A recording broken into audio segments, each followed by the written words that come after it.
کہ میں بہت سے لوگوں کو اپنے آس پاس دیکھتی ہوں، شاید کہیں نہ کہیں خود میں بھی، تو اس کی وجوہات کیا ہیں اور ہمیں اس چیز کو کنٹرول کرنے کی کیسے ضرورت ہے؟ دیکھیے، ایک ہے نا کہ کسی کو بہت شدید بخار ہو جائے تو آپ کہیں کہ اس کو کیسے کنٹرول کریں، تو اس کو 2 پیناڈول کی گولیاں دے دیں تو اس کا بخار اتر جائے گا، مگر یہ اس کا علاج نہیں ہوگا، اس کا علاج نہیں ہوگا، فوری طور پر بخار اتر جائے گا۔ تو آپ جیسے کہہ رہی ہیں کہ اگر مجھے بہت غصہ آتا ہے اور میرا مزاج ایسا ہے، ارد گرد لوگ، تو وہ کیا کریں؟ تو آپ اس کو کہیں کہ تم یہ کرو، تم اس وقت پانی پی لیا کرو، تم اس وقت چپ ہو جاؤ، تم اپنے جذبات کو، یہ سارے کی ساری پیراسیٹامول کی گولیاں ہیں۔ اصل اس کا علاج پورے معاشرے میں تربیت کا ایک مربوط نظام قائم کرنا ہے۔ اگر فرض کریں پیدا ہوتے ہی بچہ اس ماحول میں اپنی آنکھ کھولے اور اپنے ارد گرد اپنے والدین کو اور اپنے عزیز و اقارب کو اور اسکول کے اندر جو پڑھانے والے اور پڑھنے والے ہیں اور معاشرے میں جو کچھ ہو رہا ہے وہ سارے کے سارے ایک خاص نہج کے ساتھ زندگی گزار رہے ہوں، تو بچے کو الگ سے ایڈوائس کرنے کی اور تعلیم دینے کی ضرورت نہیں ہوتی، بلکہ وہ اس ماحول کے وجہ سے اس کے اپنے دماغ کا پیٹرن بن جاتا ہے۔ وہ لوگ جو 50 سال کے 60 سال کے ہیں اور معاشرے میں فساد مچا رہے ہیں اور غصے والے ہیں، وہ خود بھی کہتے ہیں مجھے بہت غصہ آتا ہے، لوگ بھی کہتے ہیں کہ یار تم غصہ کرنا چھوڑ دو، اس کے باوجود وہ غصہ کرنا نہیں چھوڑ رہا، وہ بیچارہ معصوم، وہ بیچارہ بدقسمت وہ شخص ہے کہ جس کی تربیت کے نظام کے دوران اس کے دماغ کا پیٹرن اس طریقے کا بنا دیا گیا ہے۔ ایک آدمی کی ٹانگ کو آپ نے توڑ دیا ہے، توڑ کے غلط جوڑ دیا ہے، اب اسے کہتے ہیں تم لنگڑا کے کیوں چلتے ہو؟ وہ کہتا ہے میں لنگڑا کے نہیں چلنا چاہتا، میں سیدھا چلنا چاہتا ہوں، مگر مجھ سے سیدھا چلا نہیں جاتا، اس لیے کہ اس کی ٹانگ ٹوٹی ہوئی ہے۔ تو اسی لیے وہ سارے لوگ جو بہیو صحیح نہیں کر رہے ہیں، یہ بیچارے وہ معصوم لوگ ہیں جن کے ساتھ ظلم ہوا ہے، جن کو تربیت کے معاملے جس وقت، یعنی جو بچپن کا ٹائم تھا، جس وقت ان کا پیٹرن بن رہا تھا، ہم نے ان کی تربیت ٹھیک نہیں کی۔ اور اسی لیے میں بار بار اپنی تمام باتوں میں یہ بات پہ زور دیتا ہوں کہ یہ جو کچھ ہو چکا ہے اس کو انڈو کرنا بہت مشکل ہے۔ اس کو انڈو ویسے ہی کر سکتے ہیں جیسے ایس پی صاحب کہہ رہے تھے کہ ہم چلان کر دیں گے، ہم ان کو اریسٹ کر لیں گے، ہم کو یہ بس یہ قانون کو سخت کیجئے تاکہ اگر کوئی غلطی کرے تو پکڑا جائے، لیکن جو آنے والی نسلیں ہیں مہربانی کر کے اس کے اوپر شروع، ہمارے ایجوکیشن سسٹم کے اوپر محنت کرنے کی ضرورت ہے۔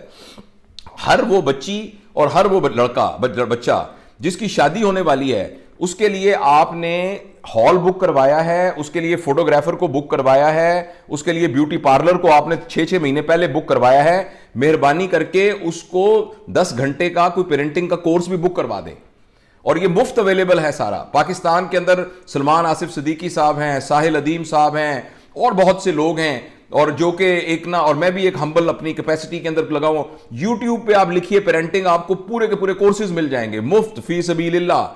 تو آپ جس وقت جب ماں باپ شادی کرنے لگے ہیں تو اپنی بیٹی کو آپ نے یہ جو بتایا، آپ نے اس کو ڈاکٹر بنا دیا، انجینئر بنا دیا، اس کو یہ بھی بتایا کہ جب 1 سال بعد اللہ پاک تمہارے ہاتھ میں ایک دنیا اشرف المخلوقات ایک تحفہ دے گا، اس کو تمہیں کیسے سنبھالنا ہے، اس کو سکھایا ہے۔ وہ ایک لڑکا جس کو آپ نے پی ایچ ڈی کروا دی ہے، اس کو بتایا کہ جب تم باپ بنو گے تو تمہیں کیسے مینج کرنا پڑے گا۔ تو یہ چیزیں جب سکھائیں گے تو وہ بچے جو اس دنیا میں آئیں گے وہ تربیت یافتہ ہوں گے، اور آج ہم شروع کریں گے تو 20 سال کے بعد اس کی کچھ خوشبو ہمیں آنا شروع ہوگی۔ اور یہ حکومت کی بھی رسپانسبلٹی ہے، ہمارے انٹیلیجنشیا کی بھی رسپانسبلٹی ہے، اکیڈیمیا کی بھی رسپانسبلٹی ہے، سول سوسائٹی کی بھی رسپانسبلٹی ہے، اور جب تک وہ سارے اوپر سے شروع نہیں ہوتے میری اور آپ کی رسپانسبلٹی ہے۔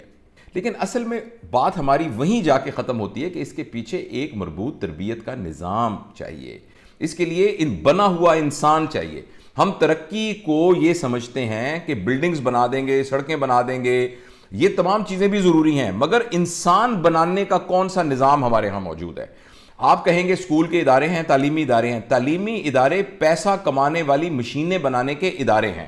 آپ بھی جب اپنے بچے کو اسکول میں داخل کروائیں گی نا، اور میں نے بھی جب اپنے بچے کو اسکول میں داخل کروایا تھا تو میرے ذہن میں یہ تھا کہ یہ اچھا اسکول ہے، اس اسکول میں اس بچے کے نمبر زیادہ آئیں گے، اور اسکول والوں کا بھی یہ خیال تھا کہ